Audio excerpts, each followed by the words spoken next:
In a desolate stretch of Route 88, far from any town or sign of life, there stood an old, decrepit motel called the Hollow Pines Motel. Travelers only stopped there when they had no other choice out of gas, lost, or desperate for sleep. The locals said the motel was cursed, but its owner, a quiet man named Walter, never entertained such rumors.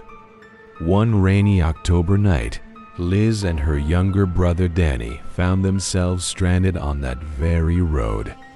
Their car had broken down miles away from the nearest gas station, and the storm was too fierce to risk staying in the car overnight. When the dim, flickering neon sign of the Hollow Pines Motel appeared through the sheets of rain, they had no choice but to pull in. The motel parking lot was nearly empty, save for a single rusted truck. The place looked as if it hadn't been cleaned in years, peeling paint, broken shutters, and windows darkened by grime. But with the rain pouring harder and the night growing colder, it seemed like their only option.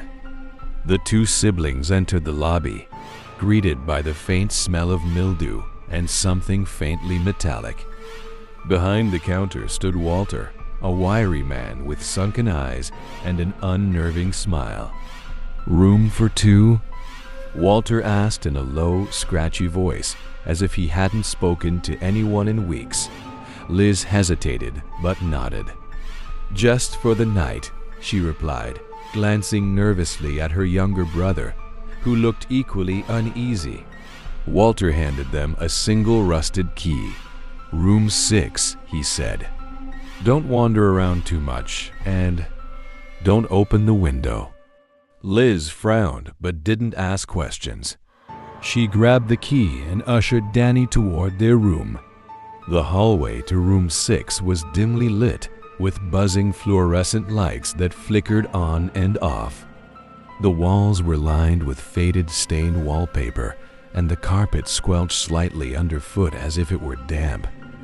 When they entered room 6, the air felt heavier. The room was small, with two creaky twin beds, a cracked mirror, and, in the corner, a single window with dark curtains drawn tightly shut. Liz locked the door behind them and let out a shaky breath. "This place is creepy," Danny muttered, sitting on one of the beds. It sagged under his weight. "It's just for one night," Liz reassured him, though she didn't believe her own words. She checked her phone, but there was no signal. As the storm raged outside, strange noises began to echo through the motel's soft creaks, faint whispers, and occasional thuds. At first, Liz tried to dismiss them as the sounds of an old building in the wind, but Danny became increasingly agitated. "Do you hear that?" he whispered, sitting up in bed. His eyes were wide with fear. "Hear what?" Liz asked, though she already knew what he meant. "Voices," Danny said. "There. Whispering." Liz froze.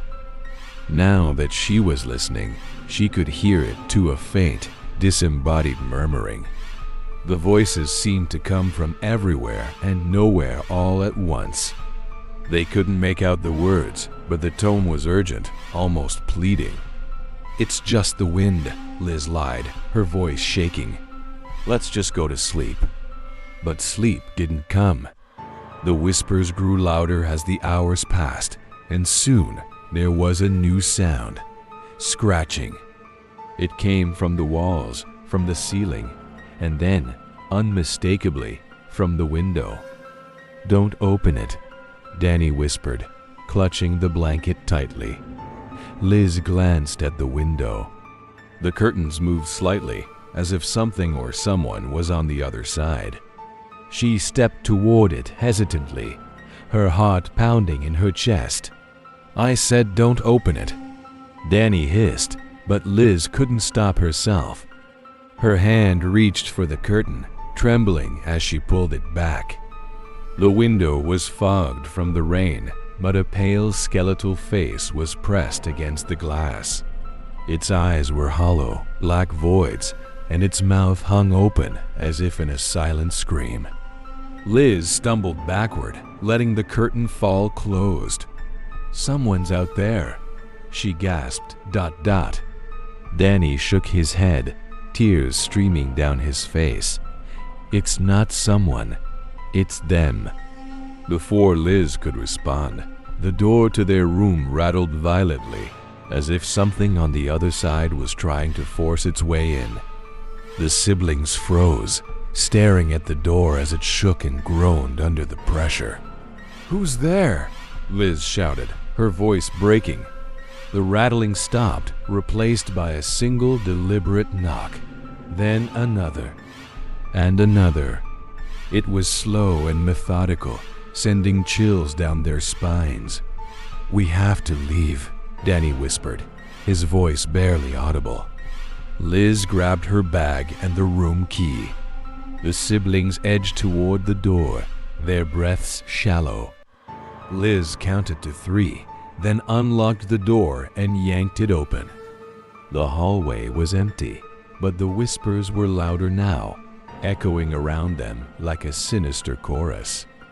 Shadows danced on the walls, shifting unnaturally as if alive. The siblings ran, not daring to look back.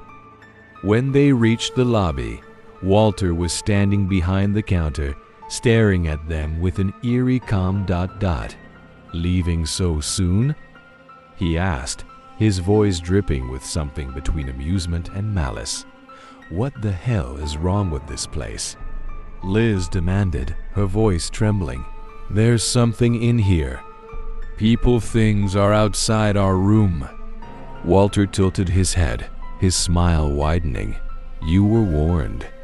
You should have stayed in your room." Without another word, Liz and Danny bolted out into the storm.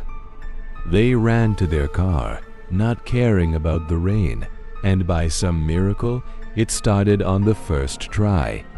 As they sped away, Liz glanced in the rearview mirror. The motel was gone. To this day, Liz and Danny never travel at night, and they avoid Route 88 at all costs. But sometimes in the dead of night, Liz swears she can hear faint whispers outside her window, reminding her of that cursed night at the Hollow Pines Motel.